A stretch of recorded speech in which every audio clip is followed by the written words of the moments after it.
This magician built a solid wall in the middle of the stage and said he could walk through it with his mind.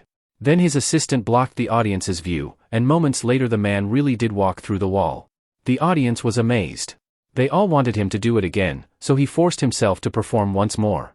When the curtain was closed, the man made a quick gesture. His assistant immediately pulled a mechanical cord.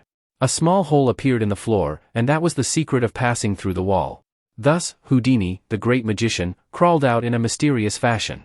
Once again he appeared before the audience. This time the applause was louder than before. The next day, the king invited him to perform at the palace.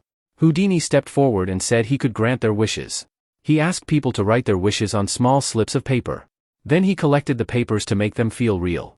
He asked the princess to pick one at random. In the end, whatever the wish was, he could grant it. But when Houdini opened it, he realized he didn't know Russian. At that moment everyone laughed. Houdini approached the queen and begged her to translate. But the queen only glanced and said it was impossible to fulfill the wish, because it was for the palace bell to ring again.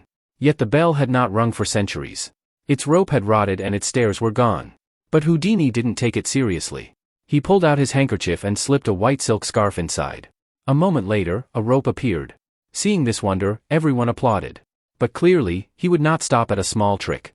He asked the princess to step forward and help him pull the rope. The next second, the palace bell rang again, astonishing all the nobles present. It was as if they were hearing the call of their ancestors.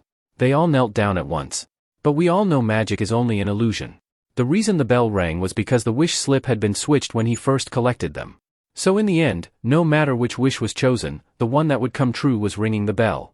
And the reason the bell actually rang was because of his assistant. A sniper rifle had been set up beforehand in the building across the way, with a silencer on its muzzle. At the exact moment the princess pulled the rope, the assistant pulled the trigger. The palace bell rang instantly.